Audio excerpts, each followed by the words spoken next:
매주 주일을 보내면서 이번 주는 정말 잘 살아야지 다짐하면서도 또다시 쫓겨 사는 삶을 살고 있습니다. 주어진 일에 최선을 다해야지, 정말 잘해야지 하면서 정작 중요한 것들을 놓치며 늘 무기력해 있고 열정도 잃어버린 채 한 주를 살아왔습니다. 사실 그래서 저의 무딘 삶을 살고 있음을 고백합니다. 그래도 감사한 것은 아무리 바쁘더라도 이 시간에 교회에 나와 예배에 참여할 수 있게 도와주신 것입니다. 하나님, 그래서 기도하는 것은 이 기도를 마치고 또 말씀을 듣고 난 후에 저와 비슷한 삶을 살고 있을 수 있는 저를 비롯한 여디디아의 모든 청년들이 매일 하나님과 교제하기로 결정하고 또 그렇게 실천하게 되는 것입니다. 하나님, 그래서 마음속에 새로운 열정과 또 죄를 이길 힘과 이 세상을 살아갈 능력이 일어나게 해주세요. 또한 목사님을 통해서 저희에게 말씀하실 때 저희 각 사람에게 말씀하시는 하나님의 음성을 듣게 해주세요. 그래서 다시 한번 힘과 위로와 격려를 얻고 한 주간 주어진 시간 안에서 그리스도인으로서 할 수 있는 최선의 삶을 살아가도록 저희를 보듬어 주세요. 매일 함께 하시고 또 도와주시고 저희를 기다리시는 하나님께 감사드립니다. 예수님의 이름으로 기도드렸습니다. 네.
주 사랑 나타내셔서 찬양한 것처럼 오늘 우리가 하나님께 드리는 찬양과 예배와 예물을 통해서 주의 사랑을 종들에게 나타내 주시기를 원합니다.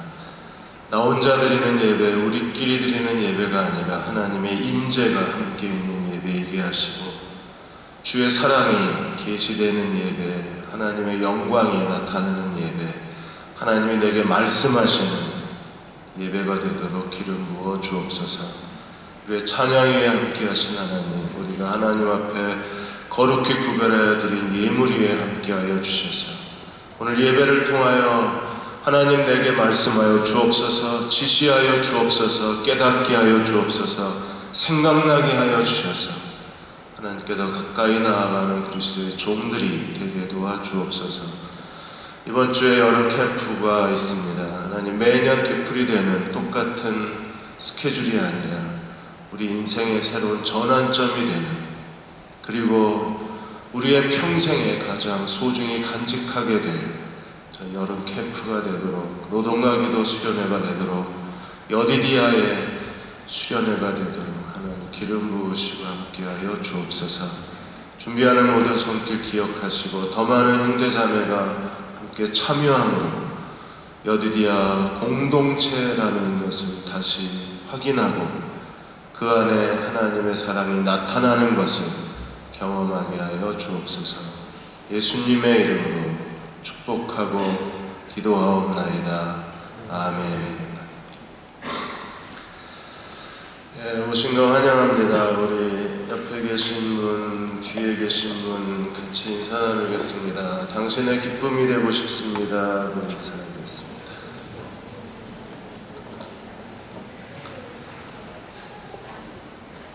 오늘 1, 2, 3, 4부 다 똑같은 인사를 했습니다. 독일에 유학가 있는 효인 자매가 방학 중에 왔네요. 효인이하고 그 남자가 왔습니다. 다 끝나고 인사하시기 바랍니다. 오늘 열왕기하 24장, 25장 그리고 역대상 1에서 3장 말씀을 같이 나누겠습니다. 열왕기하 24장 1절에서 4절까지 읽고 역대상 3장까지 같이 나누겠습니다. 한 목소리 읽겠습니다. 여호야김 시대에 바벨론의 왕 느부갓네살이 올라오매 여호야김이 3년간 섬기다가 돌아서 그를 배반하였더니 여호와께서 그종 선지자들을 통하여 하신 말씀과 같이 갈대아의 부대와 아람의 부대와 모압의 부대와 암몬 자손의 부대를 여호야김에게로 보내 유다를 쳐 멸하려 하시니 이 일이 유다에게 임함은 그 여호와의 말씀대로 그들을 자기 앞에서 물리치고자 하심이니 이는 므낫세에 지은 모든 죄 때문이며 또 그가 무죄한 자의 피를 흘려 그의 피가 예루살렘을 가득하게 하였습니다. 여호와께서 사하기를 즐겨하지 아니하십니다. 아멘.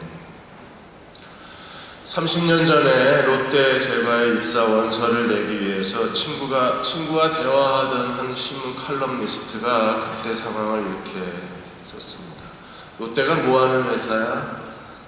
껌과 과자를 만드는 제과도 있고, 그 다음에 사이다를 만드는 회사고, 그 다음에 방장사, 호텔을 하는 방장사고, 그리고 자파를 많이 파는 그런 쇼핑 센터가 있고 건설사도 있는 그런 회사다. 30년 전에 롯데라는 회사에 대한 젊은 사람들의 이미지가 이런 모습이었습니다. 롯데라는 이름을 짓게 된 것은 이 신격호 회장이 워낙 문학도입니다. 그래서 그 젊은 베르테르의 슬픔을 참 많이 좋아해서 젊은 베르테르의 슬픔에 나오는 샤롯테, 그 여자 청순한 여자 주인공의 이름을 따서 롯데라고 이름을 짓습니다. 그리고 롯데 심벌 마크가 그 대문자 L자가 3개 이렇게 겹쳐 있습니다. Love, Liberty, Life. 그래서 사랑, 자유, 풍요로운 삶. 3가지 L자를 겹쳐서 롯데 심벌 마크를 삼았습니다. 50년 동안 롯데 그룹이 베일에 쌓여 있었고 은밀한 은둔의 왕국이었는데 이번에 롯데의 그 은밀함이 다 들춰지고 여전히 그 안에도 힘겹고 이런 1인 황제 체제의 그 독선이 어떤 부끄러운 민낯을 드러내고 있는가가 이번에 다 노출이 됐다고 했습니다. 칼럼니스트는 이렇게 말합니다. 제발 3L 러브, 자유, 리버티, 라이프 풍요로운 삶 30만 종업원에게 풍요로운 삶을 주는 롯데의 결정이 되었으면 좋겠다고 했습니다.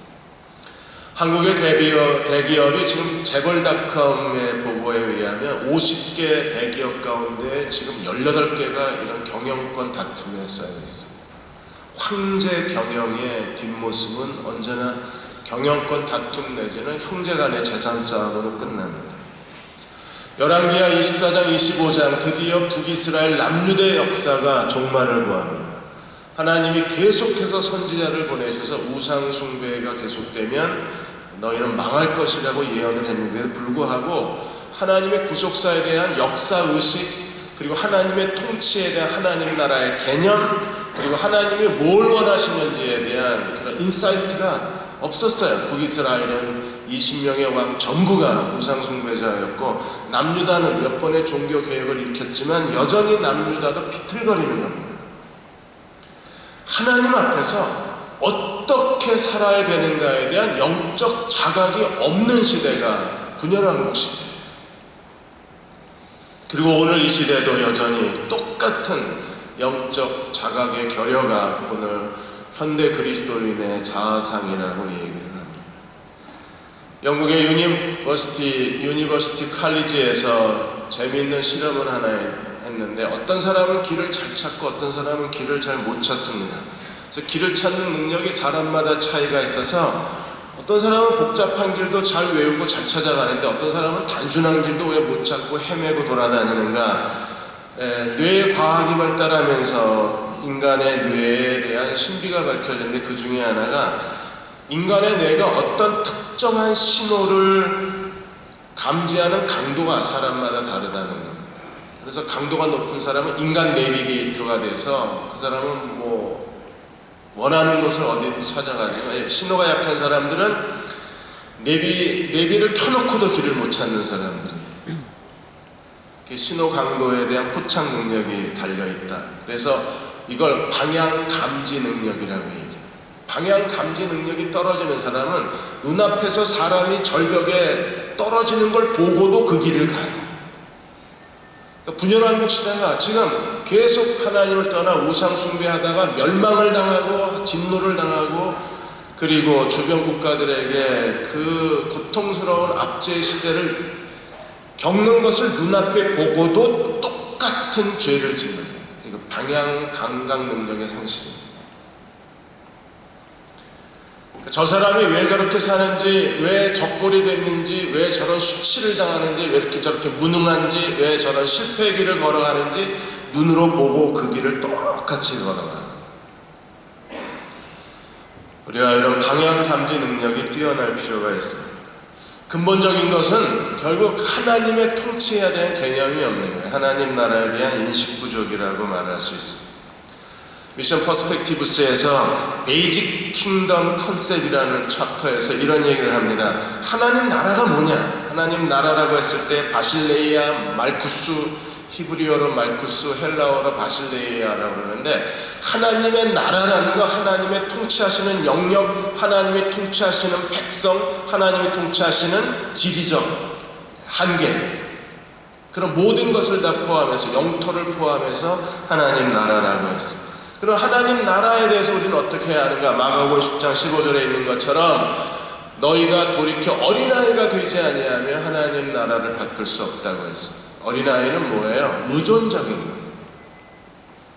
하나님 나라에 대한 절대 신뢰, 하나님 나라에 대한 절대 의지, 하나님 나라를 신뢰하고 하나님 나라를 의지하는 사람들. 그래서 마태복음 6장 10절에 있는 것처럼 주기도문에 나라가 임하옵시며 뜻이 하늘에서 이루어진 것 땅에서도 이루어지이다. 진정 하나님 나라가 이 땅에 실현되기를 원하는 그런 성숙한 사람들, 하나님 나라에 대한 컨셉을 갖고 사는 사람들, 하나님 나라에 대한 인식 강도가 높은 사람들, 이 땅에 살아가는 동안에 하나님 나라를 추구하는 참된 제자들, 그들은 사는 모습이 다릅니다. 살아가는 가치관도 다릅니다. 우리 여디디아도 이 땅에 살면서 이 하나님 나라에 대한 영적 컨셉을 가지고 우리가 그분을 추구한다면 우리는 좀 더 능동적으로, 좀 더 성숙하게 그리스도가 원하시는 일들을 해낼 수가 있습니다. 최근에 일본의 춘추 전국시대에 천하를 주름잡았던 세 인물에 대한 평가가 나왔습니다. 여러분 아시는 오다 노부나가, 그 다음에 도요토미 히데요시, 그리고 도쿠가와 이에야스, 세 사람이 일본의 춘추 전국시대를 이끌어갔던 그 세 인물인데, 이 세 인물이 어떤 사람인가에 대해서 일본의 한 현자가 이 세 사람을 불러다가 그 세 사람이 앞으로 누가 이 일본을 지배하는 사람이 될 것인가를 테스트를 했습니다. 그래서 울지 못하는 앵무새를 하나 데려다 놓고 현자가 이 세 사람에게 똑같은 질문을 합니다. 이 앵무새가 울지 못하는데 어떻게 해야 될까요? 그러자 오다 노부나가는 울지 못하면 죽여야죠. 그 자리에서 죽여버립니다. 도요토미 히데요시에게 이 앵무새가 울지 못하는데 어떻게 해야 될까요? 도요토미 말하기를 울지 못하면 어떤 방법을 써서라도 울게 해야죠. 그리고 부하들에게 앵무새를 울게 만들라고 시킵니다. 도쿠가와 이에야스에게 똑같은 질문을 했습니다. 이 앵무새가 울지를 않습니다. 당신은 어떻게 하겠습니까? 그러자 도쿠가와가 기다려야지. 현자가 도쿠가의 앞에 무릎을 꿇었습니다. 그리고 장차 당신이 일본을 지배할 것입니다. 그리고 그 앞에 엎드렸어요. 현자의 예언대로 도쿠가와가 일본을 완전히 지배하고 1인자가 됩니다. 뭘 봤을까요? 기다릴 줄 아는 사람.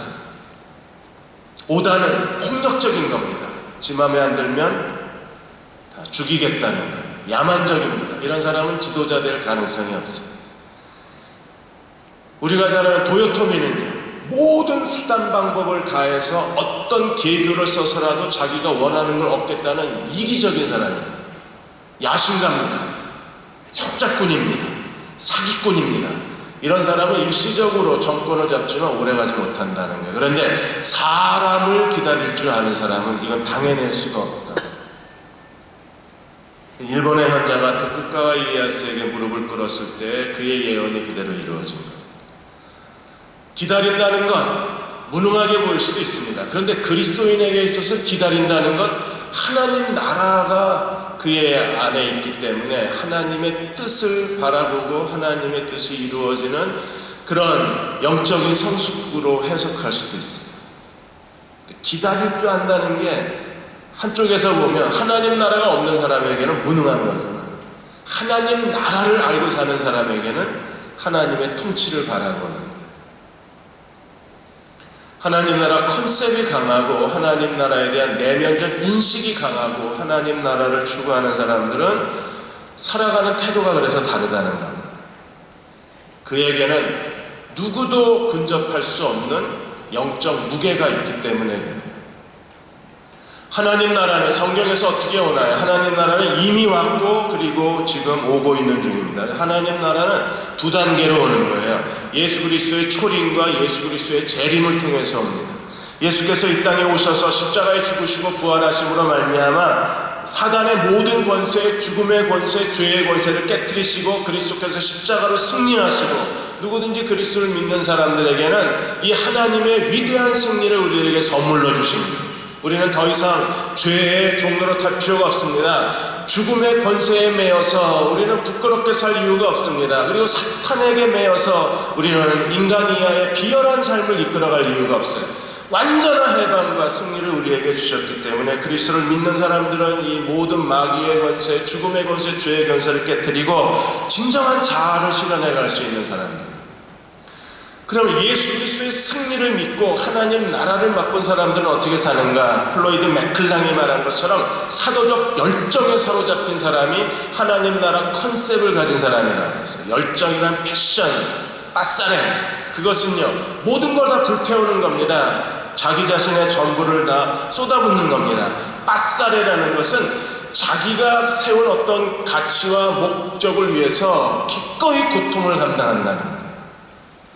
하나님 나라를 체험한 사람들은, 예수 그리스도의 십자가 앞에 선 사람들은 이런 보내심을 받은 사도로서의 그런 열정이 그 안에 충분해서 모든 열방과 민족과 족속이 예수 그리스도의 십자가 앞에 무릎 꿇을 때까지 오직 그리스도만을 위해서, 그리스도의 지상명령만을 위해서, 우리에게 주신 하나님의 사명만을 위해서 살기로 결단한 사람들, 그리스도의 영광을 위해서 죽기까지 헌신하기로 자기 자신을 하나님께 내드린 사람들, 이 사람들이 사도적 열정의 사람이라. 지금 현대교회와 그리고 젊은 사람들이 다시 회복되어져야 될 중요한 그 영성이 있다면 이 사도적 열정, 하나님 나라 컨셉이 우리에게 필요해요. A.W. 토저가 지금 현대교회는 그냥 영적 지지자들의 수용소라고 했습니다. 필요 이상의 몸집만 커지고 두뇌 능력은 떨어지고, 교회는 점점점 커져가는데 교회 안에 두뇌 능력은 떨어져가는 거예요. 생각할 줄 모르고, 판단할 줄 모르고, 그리고 고민할 줄을 모르는 거예요. 지금 여호야긴 이런 왕들이, 시드기야 이런 사람들은 지금 눈앞에 펼쳐지는 일들이 무엇을 의미하는지, 어떤 시대인지, 왜 이런 일이 일어나는지 전혀 생각할 줄 모르는 영적 지진의 아들 같다고 그랬습니다. 우리도 뭔가를, 지금 이 시대가 어떤 시대인가를 생각하고 나는 어떻게 살아야 되는가를 생각할 줄 아는 성숙한 사람이 돼야 돼요. 그런 사람이 지금 필요합니다. 24장에서 하나님이 이제 아시리아, 애굽과 아시리아를 다시 물리치시고 이제 바빌로니아 시대가 옵니다. 하나님이 이스라엘의 심판의 도구로 삼기 위해서 아시리아를 세웠다가 애굽을 세웠다가 이제 바빌로니아 시대가 온 거예요. 아시리아는 북이스라엘을 완전히 삼켜버렸습니다. 그래서 북이스라엘이 아시리아의 뱃속에 들어가 버렸어요. 10개 지파가 날아가 버린 겁니다. 그리고 더 이상 10개 지파가 보이질 않는 거예요. 남아있는 건 이제 유다와 베냐민 지파밖에 없는. 그나마 남유다, 유다와 베냐민도 바빌로니아에 의해서 1차, 2차, 3차, 3차례 거쳐 포로로 끌려갔습니다. 24장, 25장에서 포로로 끌려간 그 참혹한 현장에 대해서 설명하기를 모든 왕궁과 성전의 금은, 기명, 동철 다 뺏겨갔습니다. 그리고 모든 귀인과 유능한 사람, 뛰어난 사람들, 기술자들 다 바벨론 포로로 끌려가고 유다 땅에, 예루살렘에 남아있는 것은요 비천한 사람들. 그나마 어떤 사람들이 남았습니까? 포도원지기, 과수원지기, 농사 지을 수 있는 일부 사람만 남겨놓고 유다가 통째로 포크레인으로 퍼서 바벨론으로 가져가 버려요. 하나님께서 바벨론을 들어서 이렇게 이스라엘을 넘어뜨리셨을 때 그들은 한꺼번에 완전히 모든 게 다 사라져버려요. 그나마 하나님께서 다윗의 언약 때문에 이 유다를 남겨놓으셨기 때문에 1, 2차, 3차 포로를 끌려갔다가 다시 1차, 2차, 3차 포로 귀환 시대를 맞이한 거지, 하나님이 다윗의 언약으로 긍휼을 베풀지 않으셨으면 유다도 그냥 바빌론 제국의 뱃속에 들어가서 다 사라져버렸어요. 지금도 우리 시대도 마찬가지입니다. 이게 교회의 벽이 허물어졌어요. 진리의 엑수시아, 권세가 깨졌습니다. 진리의 권세가 깨지자 기독교가 공격을 당하고 기독교의 모든 가치관이 비난거리가 되고, 지금은 동성애 코드로 인해서 지금 한국 사회에서 교회가 점점점 고립되어져 가고, 우리는 교회가 동성애를 거부하는 순간에, 김동원 목사님 말대로 교회가 동성애를 거부하는 순간에 세상도 교회를 거부해버릴 겁니다. 동성애에 대한, 동성 결혼에 대해서는 반대해야 되지만 김동원 목사님이나 이재철 목사님도 똑같은 생각입니다. 동성애자도 우리의 전도의 대상이고 목회의 대상이기 때문에 동성애들의 인권에 대해서는 우리가 받아들여야 되지만 양성을 거부하고 이런 동성애 결혼은 우리가 이게 하나님 말씀에서 금하고 있는 거니까. 성경에 뭐라 그랬습니까? 남자가 부모를 떠나 여자와 합하여 한 몸이 되라고 했습니까? 하나님 말씀에 대해서는 우리가 단호해야 된다. 그러나 동성애자도 우리가 전도해야 될 죄인 중에 한 무리이기 때문에 그들에 대해서는 마음을 열어야 된다. 만일에 동성애자를 밀쳐버리면 동성애자들이 교회의 발목을 붙잡고 낭떠러지에 같이 떨어지는 게 지금 상황이다. 지혜로울 상황이죠. 그야말로 뱀처럼 지혜롭고 비둘기처럼 순결하지 않으면 이제 동성애자들하고 교회는 땅속에 그냥 꺼져버리는 시대가 되어버립니다. 이게 왜 이런 일이 일어납니까? 진리의 엑수시아 권세를 잃어버린 시대가 되어버렸어요. 우리 자신도 그냥 습관적으로 교회에 다니는 거지 진리가 어쩌고 그리스도가 어쩌고 이제는 관심도 없어요. 그냥 의무적으로 지금 이 자리에 서 있는 거지 어떤 하나님이 우리에게 주신 비전이나 사명이나 거기에 몸부림쳐서 뭔가 하나님 앞에 도전하는 사람들의 숫자는 점점점 줄어들어요. 그리고 우리는 너무나 많은 걸 지금 잃어버려가고 1990년 8월에 시골의 고등학교 야구부에 있던 한 그 야구 선수가 대학 문제 때문에 코치하고 감독하고 얘기하다가 싸우고 그리고 친구들하고 서울로 올라와 버렸어요.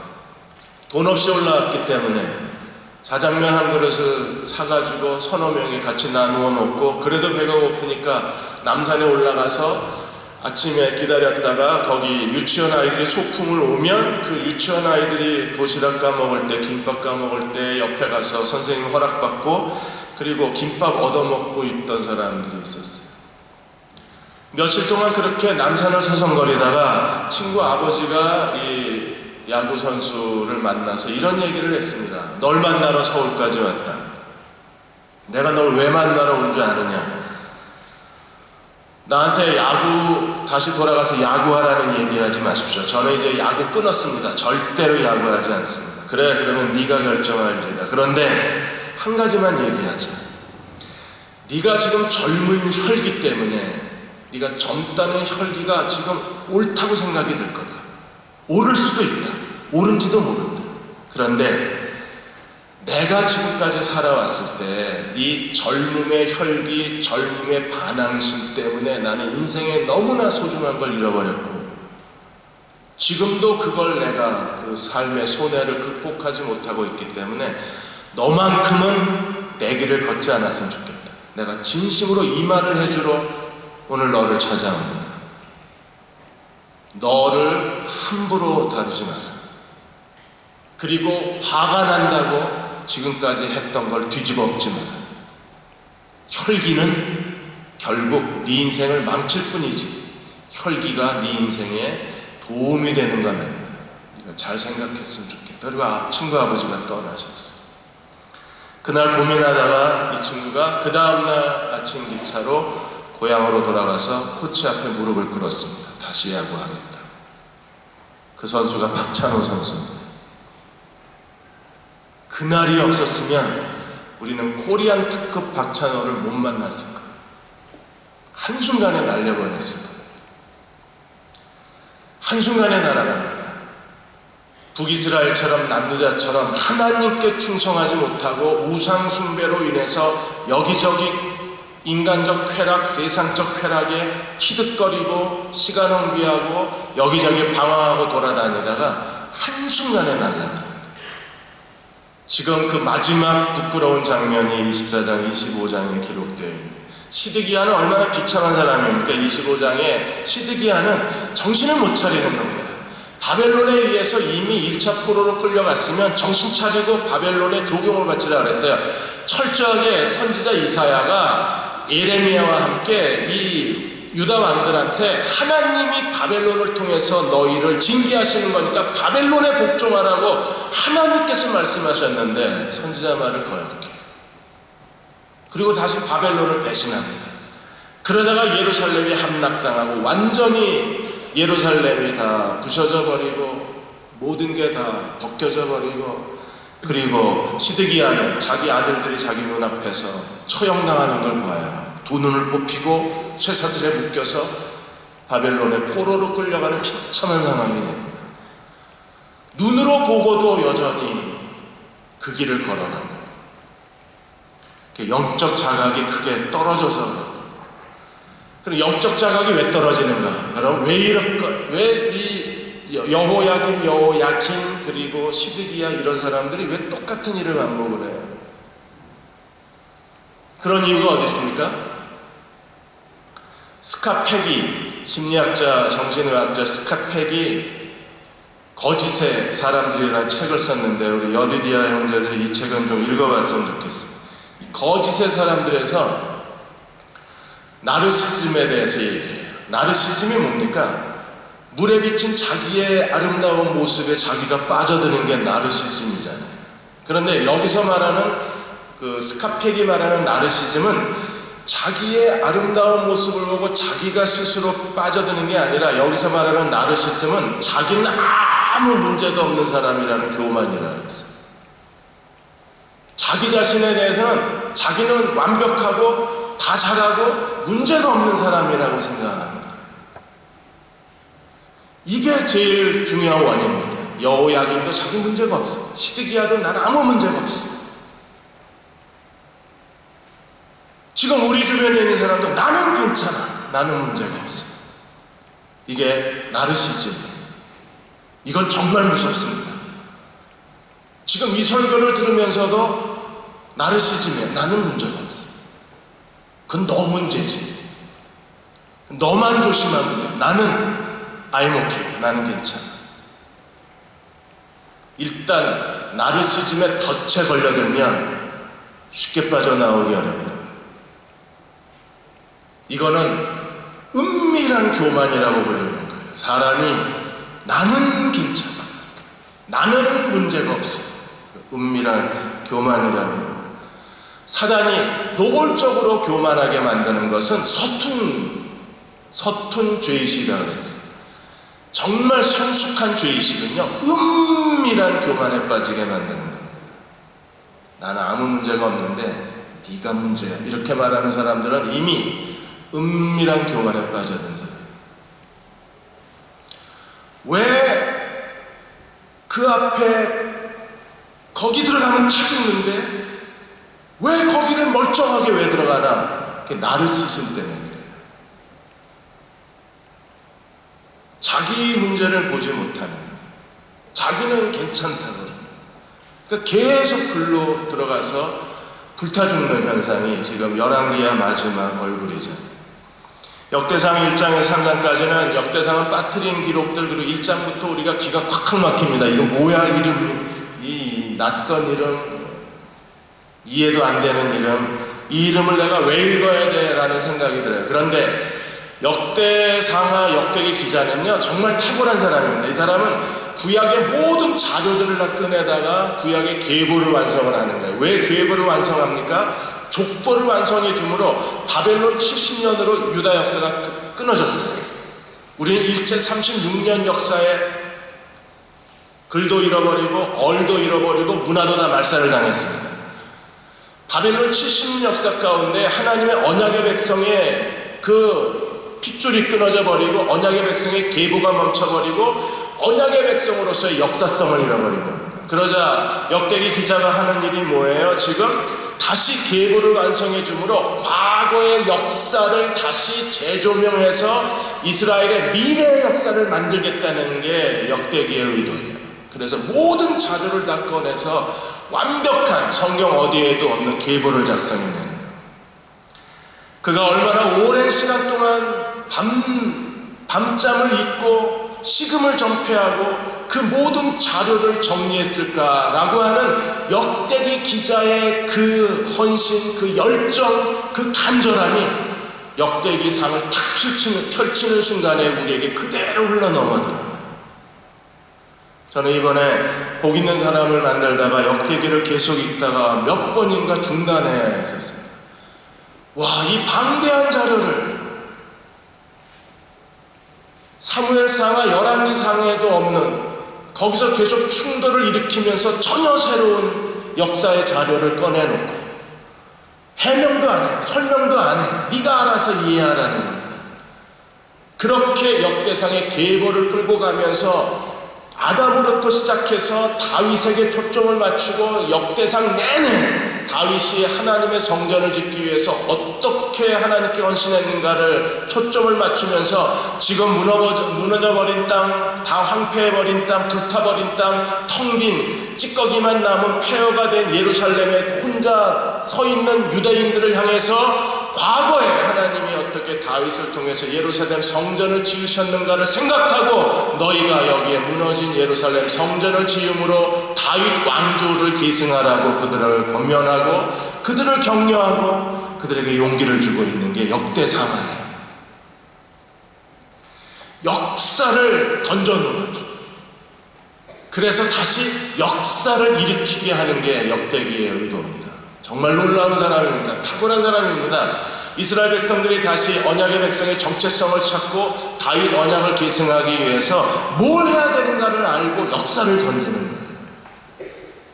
여러분, 아베가 왜 이렇게 역사를 왜곡합니까? 역사의 중요성을 아는 겁니다. 이번에 한국에서 한국 정치가 다시 역사를 바로 가르치겠다는데 뭘 바로 가르치겠다는 건지 모르겠지만 어쨌든 한국도 이제서야 역사의 중요성을 이해하기 시작해요.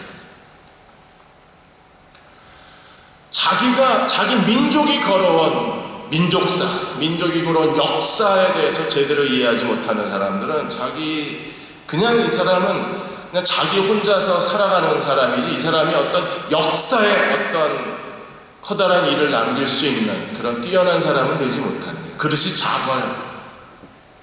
그러나 역사관이 있는 사람들은 벌써 그릇의 크기가 다른 겁니다. 지금 역대기 기자는 바벨론 포로에 돌아온 사람들이 귀환하는 사람들이 어느 정도 그들이 하나님을 사랑하는 사람들이기 때문에 그들에게 역사관을 심어주고 그들이 역사의 계승자가 되기를 원하고 있는 거예요.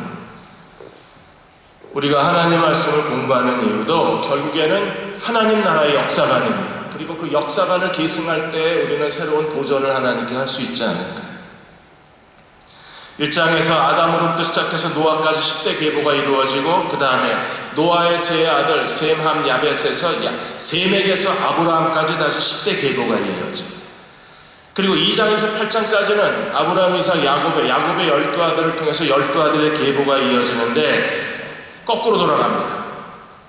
원하는 시계 방향으로 돌아가면 제대로 돌아가야 되는데 여기 12시부터 이렇게 돌아가서 다시 북부에서 끝나야 되는데 지금 가나안 남부부터 시작해서 완전히 거꾸로 돌아가요. 그래서 가나안 중부에서 끝납니다. 이스라엘 12지파를 지금까지 계보를 설명했던 다른 어떤 열왕기나 사무엘상이나 창세기하고 전혀 다른 관점에서 역대기를 풀어갑니다. 그 이유가 어디 있느냐 하면 제일 먼저 유다지파가 다윗의 언약의 핵심이었기 때문에 유다지파를 끄집어내놓고 그 다음에 예루살렘에 가서 멈춰. 그래서 다윗과 예루살렘을 꽉 잡고 2장에서 8장까지 12지파의 계보를 설명하는 겁니다. 와, 이건 대단한 거 아니에요? 그러니까 의도적으로 계보 설명하는 과거의 전례대로 이스라엘 족보를 설명하는 게 아니라 다윗을 꺼내놓고 마지막에 예루살렘을 딱 꺼내놓고 마주보게 만드는 거예요. 감동 그 자체입니다. 와, 뭘 얘기하려고 하는지 역대기는 끝까지 끈질기게 하나님의 언약의 공동체 그리고 다윗의 언약 그리고 예루살렘 성전을 꺼내놓고 있는 거예요. 오늘 하나님이 여디디아 여러분들에게 저도 그렇고 여디디아 여러분도 이런 역사적 의식, 하나님 나라에 대한 거대한 컨셉, 그리스도의 초림과 재림 사이에 이루어지는 하나님 나라의 완성, 그리고 하나님이 어떻게 다윗을 세우셔서 이스라엘 역사를 이끌어 가시고 예루살렘 성전을 세우셨는가에 대한 것을 우리가 제대로 이해하고 역대기 기자는 솔로몬에서 요시야까지 16대, 그리고 요시야에서 바벨론 포로까지 14대, 다윗 이후에 유다 멸망까지를 30대로 요약을 했어요. 그래서 전체 아담에서부터 포로기까지의 모든 그 계보가 지금 49대로 정리가 됩니다. 50대째가 메시아 시대라는 거예요. 그러니까 계보를 정리하는 것도 완벽하게 아담에서 그 노아까지 10대, 셈에서 아브람까지 10대 이렇게 해가면서 49대로 딱 맞춰요. 그리고 50대에 희년이 선포되어지고 희년에는요 해방이 있답니다. 모든 게 다 해방이 이루어지는 거예요. 그래서 예수 그리스도가 오심으로 해방이 이루어지는 그 시대를 열망하면서 족보를 이어가고 있는 거예요. 우리 모두가 다 좀 더 지루하고 재미없지만 성경을 좀 더 부지런히 연구하고 더 깊이 말씀 안으로 들어가서 정말 이 시대에 필요로 하는 역사 의식이 있는, 성숙한 의식이 있는 젊은 사람들이 되었으면 합니다. 김진호 소장이 있습니다. 제3세계 그리스도교 연구실장인데 한국의 지금 일부 대형교회의 이 몸집 불리기의 현상에 대해서 이걸 한국교회가 성령 중독에 빠졌다 그랬어요. 왜요? 전부 우리는 몸을 가꾸잖아요. 지금 얼굴 가꾸고 몸 가꾸고. 이제 비키니 입을 시간은 다 지나가 버렸죠. 3월부터 준비해야 됩니다. 몸을 가꿔요. 근데 지금 교회가 예수 그리스도의 몸이라고 했을 때 교회가 이 몸을 잘못 이해해서 몸 성형 중독증에 빠져 있어서 그래서 외형적 확장에 교회가 매몰되어져 있다고 했습니다. 지난주에도 제가 교회에다 설명을 했었는데 한국이 지금 주일날 매 주일 2,000명 이상 예배드리는 메가철치가 한국에만 880개입니다. 정확한 통계는 아닙니다. 왜냐하면 교회수를 워낙 잘 부풀리기 때문에 대략적으로 우리가 봤을 때 2,000명 이상 전국에서 예배드리는 메가철치가 880개. 미국에는요 1만 명 이상 예배를 드리는 기가철치, 메가보다 더 기가철치라고 우리가 1만 명 이상을 기가철치라고 합니다. 미국에는 기가철치가 7개입니다. 초대형 교회라고 그러죠. 대형 교회가 아니라 초대형 교회. 그러면 한국엔 기가철치가 몇 개나 될까요? 한국의 기가철치는 2만 명 이상 기가철치가 7개 내지 8개. 미국은 1만 명 이상이 7개. 한국은 2만 명 이상이 7, 8개. 미국은요 3억에서 4억, 한국은 5천만. 인구 비례해서 한국은 초대형 교회가 너무 많아요. 대형 교회가 880개, 그 중에 2만 명 이상의 초대형 교회가 7개, 8개. 왜 이런 일이 일어나는가?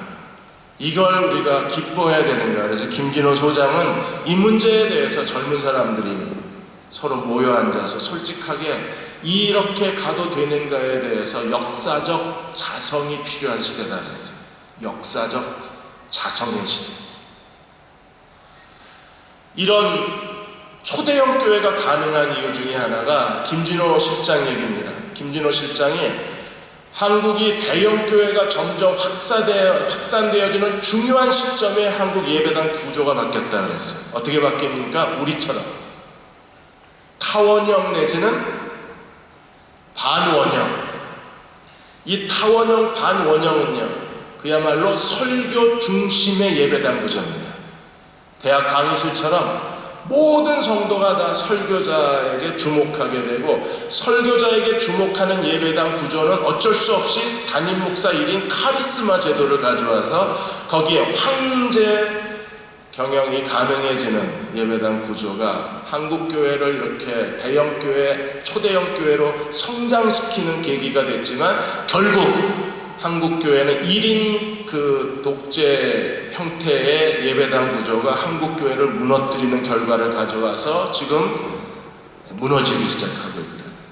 그러니까 이런 것들에 대한 문제의식을 가지고 이게 다 나쁘다는 건 아닙니다. 왜냐하면 결국 하나님께서는 하나님 말씀을 통해서 우리를 통치하고 다스리기 때문에 말씀이 살아있어야 예배가 살고 예배가 살아야 내가 사는 거니까 그 자체를 우리가 부정할 수는 없습니다.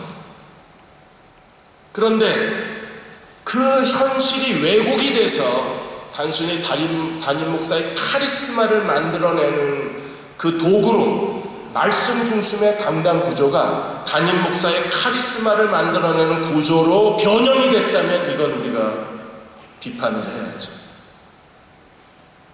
우리는 아직까지는 변형이 안 됐습니다. 우리는 어쨌든 하나님 말씀을 전하기 위해서 온 힘을 다 기울이고 있기 때문에 그걸 분별하는 지혜도 우리에게 필요합니다. 그레고리 보이드 박사가 하나님 지금 전쟁 중이라고 하셨어요. 열왕기 상하 역사에서, 분열왕국 역사에서, 그리고 예수 그리스도의 역사에서 지금 교회 시대 가운데 하나님은 여전히 전쟁 중이십니다. 예수께서 강한 자를 결박하시고 그리고 이미 승리를 선포하셨지만 우리는 또다시 결박당하고 있는 게 오늘의 교회라고 했습니다. 예수님은 강한 자를 결박하셔서 승리를 선언하셨는데 교회가 어느 사이에 무기력해지고 초점을 잃어버리고 진리를 상실해서 오히려 거꾸로 역전 현상이 일어나서 교회가 결박당한 시대에 우리가 살고 있다는 거예요. 교회만 결박당한 게 아니라 젊은이들도 결박당하고 그리고 그리스도의 제자들의 삶도 결박을 당해서 우리는 정말 무기력한 인생을 살아갑니다.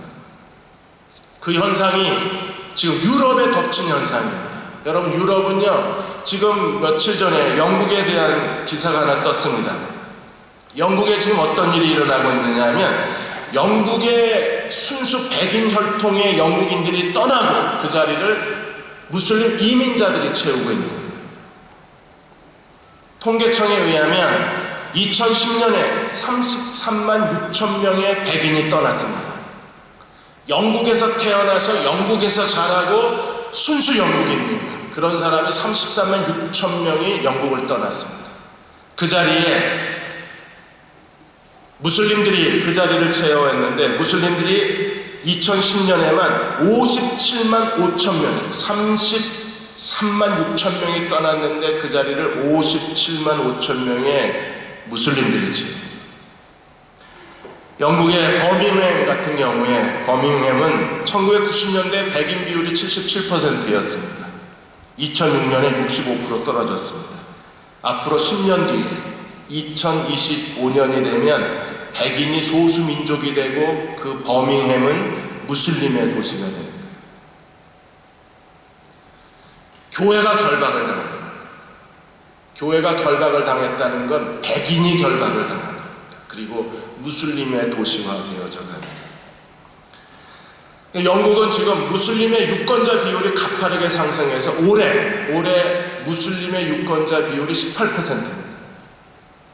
그리고 지금 영국 의회에 무슬림 국회의원들이 계속 증가하기 시작했어요. 올 4월에 영국의 문화부 장관이 그만뒀는데 사표를 냈는데 그 문화부 장관 자리에 무슬림 국회의원 사자드 자비드가 문화부 장관이 됐어요. 이제는 국무위원 자리까지 치고 올라갔습니다. 영국의 정치를 장악하는 건 2, 3년 안에 결정이 된다. 영국만 그런가요? 아니요. 유럽에 있는 많은 국가와 도시들이 점점 무슬림에 의해서 무너져가는 겁니다. 왜 그래요? 예수님이 강한 자를 결박하셨는데 오히려 거꾸로 강한 자가 교회를 결박해버리고 그 결박당한 현장이 어디 있습니까? 그리스도인들이 가치 기준을 잃어버렸어요. 우리가 지금 살아가는데 가치관을 잃어버렸어요. 가장 중요한 가치를 잃어버렸습니다. 미국이 가치를 잃어버리자 미국도 결박을 당했어요. 교회가 결박을 당하고 미국인의 가치관을 결박을 당하고 그리스도인의 삶 자체가 결박을 당했잖아요. 그래서 1960년대에 미국인들이 기독교적 가치를 잃어버렸습니다. 그러자 어떤 일이 벌어졌습니까? 1960년대 미국 인구 증가가 41%이었을 때에 60년대 이후에 폭력에 의한 범죄 인구의 증가는 무려 550%가 늘어납니다. 인구 증가의 13배가 됩니다. 기독교적 가치가 붕괴되고 불과 40년, 50년 만에 미국의 범죄가 500%. 더군다나 쾌락주의적 그런 탐욕과 이런 혼의 출생률, 미혼모 증가, 혼의 출생률의 증가, 똑같은 비율로 500% 이상이 증가가 됩니다. 60년대에 기독교적 가치가 무너지고 난 이후에 2010년에 이르기까지 미국은요, 이제는 젊은 사람들이 그런 자유로운 성관계가 일상적인 생활이 되어서 이제는 오히려 처녀 총각이 집단 내에서 비웃음을 당하는 사회가 되고, 너 아직도 처녀야? 이걸 부끄럽게 여겨. 너 아직도 총각이야? 이걸 아주 무능하다고 생각을 합니다. 청소년들의 자살은요, 40년 만에 불과 3배 이상 급증하고, 그리고 길거리 곳곳에 마약, 섹스, 폭력 이런 도시 범죄들이 길거리를 가득 채웠다고 했습니다. 왜 이렇게 됐나요? 가치 기준 상실입니다. 결국 오늘 우리도 그냥 예배를 드리고 기독교인이라고 해서 교회 모임에 참석하지만 우리의 삶에 분명한 가치 기준, 삶의 비전, 삶의 목표가 분명하지 않으면 우리도 똑같이 겉껍데기는 그리스도인인데 우리의 삶의 내면에 아무 능력이 없는 거예요. 우리도 결박당한 채 질질질 끌려가는 거예요. 그렇게 살고 싶지는 않습니다. 정신 차리고 뭔가 교회가 해야 할 일을 하고 싶은 거예요. 그것 때문에 끊임없이 몸부림을 칩니다. 지금 현실에 타협하지 않고 우리가 새로운 비전을 세우고 하나님 나라의 컨셉을 가지고 새로운 인생을 도전하고 뭔가 그리스도를 위해서 어떤 삶을 살고 싶은 거예요. 함께 기도하고 그 비전을 찾고 함께 그리스도께 헌신할 수 있는 그런 저와 여러분이 되시기를 주의 이름으로 기원합니다. 기도하겠습니다. 이 시간 다 일어나셔서 주님과 같이 내 마음 만지는 분은 없네. 우리 찬양하고 오늘은 좀 진지하게 기도했으면 좋겠습니다. 여러분들이 기도하기 싫어도 오늘은 같이 기도합시다.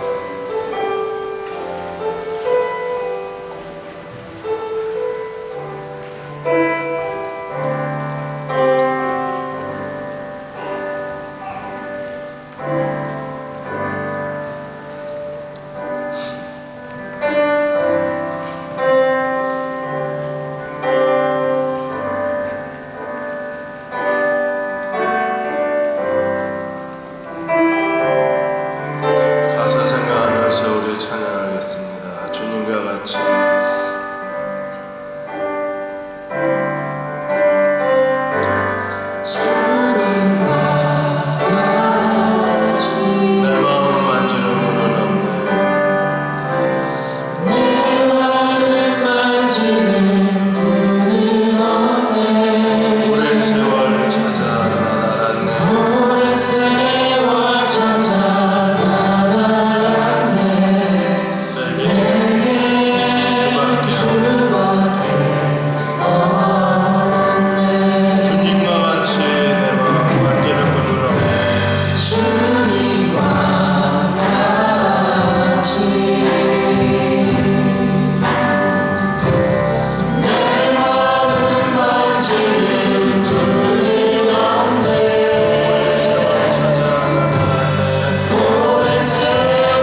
사람들하고 달랐으면 합니다. 이번에 노동가기도 캠프 떠나는데 시간이 되는 모든 분들이 가능하면 시간을 내서 우리가 지금까지 교회에서 했던 앉아서 듣기만 하는 수련회가 아니라 하나님 말씀을 더 듣는다고 더 나아지는 게 아니기 때문에 이제는 하나님의 사랑을 몸으로 실천할 수 있는 그런 움직이는 수련회, 행동하는 수련회, 실천하는 수련회였으면 합니다. 이런 일이 있을 때 누구보다도 이 일의 중요성을 알고 하나님 우리에게 뭘 원하는가를 알고 같이 함께 동역하고 함께 참석하고 어떻게 하든지 우리가 그곳에 있는 삶에 지친 분들에게 혼자 힘으로 해결할 수 없는 일들에 대해서 여디디아 젊은이들이 함께 연합해서 그곳을 돕는다면 그것 또한 하나님이 기뻐하시는 일일 것입니다. 그리고 진정으로 하나님 사랑을 실천하는 일입니다. 이제는 더 많은 은혜를 받겠다고 몸부림치는 시대가 아니라 이제는 받은 바 은혜를 나누어 주겠다고 애쓰는 젊은이들이 되어야 합니다. 그들이 지혜로운 사람들이요, 하나님 나라의 컨셉이 있는 사람들이요, 그리스도를 본받은 사람들이요, 그리스도를 따라갈 줄 아는 사람들입니다. 우리는 계속 앉아서 받기만 합니다. 그러나 그건 채워질 수가 없습니다. 채워지지도 않습니다. 이제는 받은 바 은혜를 가지고 나누려고 하는 사람들이 하나님의 더 큰 그릇이 될 수 있습니다. 나누려고 애쓰고 발버둥치는 사람들에게 하나님이 더 많은 은혜와 더 많은 은사와 더 많은 능력을 더하여 주실 것입니다. 하나님의 사랑을 실천하는 일에 자기를 내어드리는 사람들에게 하나님께서 더 큰 능력으로 옷 입혀 주실 것입니다. 하나님 저희 여디디아를 축복하여 주옵소서. 하나님 나라가 우리 가운데 있게 하여 주옵소서. 예수 그리스도의 십자가 앞에 무릎 꿇게 하여 주옵소서. 진정으로 회심을 경험하는 사람들이 되게 하여 주셔서 하나님 우리의 남은 생에 오직 주님만을 위해서 살게 하여 주시고 우리가 그리스도와 함께 어떻게 살아야 될 것인가를 스스로 자각하게 하여 주시고 우리가 이 시대에 어떤 시대적 사명을 가지고 살아야 되는가를 우리에게 알게 하여 주시기 원합니다.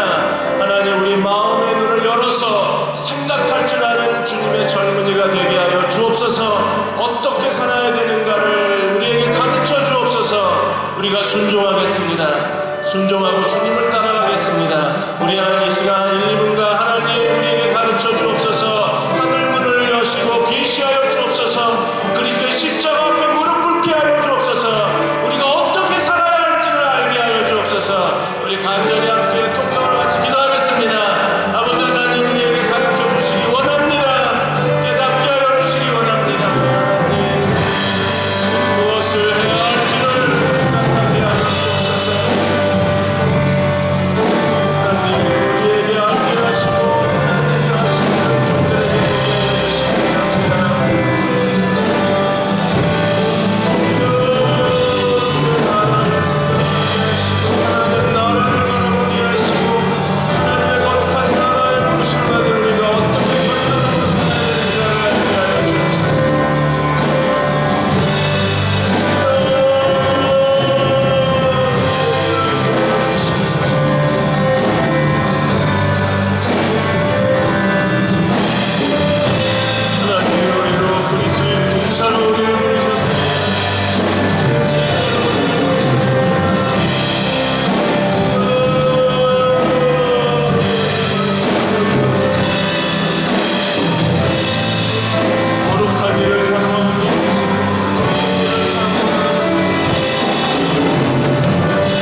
스데반이 하늘이 열려서 하나님 우편에 그리스도가 서 계신 것을 본 것처럼 바울이 마게도냐인의 환상을 보고 그의 전도 여행의 노선을 바꾼 것처럼 하나님 저희의 마음을 사로잡아 주옵소서. 더 큰 일을 꿈꾸게 해주시기 원합니다. 더 거룩한 일을 사모하게 하여 주시기 원합니다. 하나님 우리 한 사람 한 사람에게 기름 부어주셔서 그리스도의 제자로 우리를 불러주셨습니다. 이 시대에 그리스도의 군사로 주님을 위한 군대로 주님께 충성 다하는 저희들 삶이 되게 하여 주옵소서. 우리 마음에 비전을 더하여 주시고 주님을 꿈꾸게 하여 주시고 주님을 소망하는 저희들 되게 하여 주옵소서. 우리 한 번 더 간절히 통성으로 기도하겠습니다. 하나님 우리의 마음을 열어주시기 원합니다. 주여 사로잡아 주옵소서. 우리는 주님의 군대입니다. 하나님 우리를 주님 앞에 군대하여 주시기 원합니다.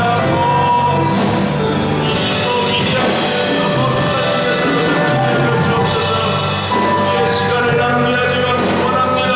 주님을 위해서 우리의 삶을 젊음을 주님께 원합니다. 주여 나를 불러주시고 주여 내게 말씀해 주시고 주여 더 큰 비전에 사로잡히게 하시고 더 위대한 비전에 사로잡히게 살아가게 하옵소서.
밤새 허탕치고 아무것도 잡지 못한 어부 시몬을 주님을 따르는 제자 베드로로 바꿔내신 하나님, 오늘 이 예배를 통하여 하나님 저희도 그렇게 변화시켜 주옵소서. 진정한 주님의 제자로 하나님 나라와 다시 오실 그리스도를 위하여 사탄의 패망을 많은 사람들에게 증거할 수 있는 그런 복음의 증인들로 이 시대를 살아가게 하여 주옵소서. 무엇을 하든 어떻게 살든 주님 우리로 하여금 더 위대한 일을 사모하게 하시고 더 큰 일을 바라보게 하여 주시고 하나님께 쓰임받기를 갈망하며 모두가 다 서로의 손을 잡고 함께 걸어가는 여디디아 형제 자매가 되게 하여 주옵소서. 우리 중에 어느 한 사람도 나고자가 없게 하시고 뒤에 처지는 사람 없게 해주시고 함께 격려하며 이 시대를 향한 하나님 나라를 세워가는 그리스도의 거룩한 군사들로 기름 부으시고 축복하여 주옵소서. 방주 시간은 우리가 진지하게 하나님 말씀을 탐구하고 연구하고 토론하고 공부하는 시간이 되게 하여 주셔서 방주 모임을 한 번씩 참석할 때마다 우리의 믿음이 자라나게 하시고 가치관이 더 분명하게 하여 주시고 그리스도의 제자의 자아상이 더 확고하게 하여 주시고 이 시대를 향한 하나님의 비전이 더 커져가는 여디디아 형제 자매 모든 세일러들이 되게 도와 주옵소서. 지금은 우리를 죄에서 구원하신 우리 주 예수 그리스도의 은혜와 하나님 아버지의 크신 사랑하심과 성령의 도우시는 은혜가 오늘 함께 예배드리고 들어가는 모든 여디디아 형제 자매와 사부 예배를 함께 드리시는 모든 사부 예배자들과 그 가정 위에 지금부터 영원히 함께 하시기를 간절히 축원하옵나이다. 아멘.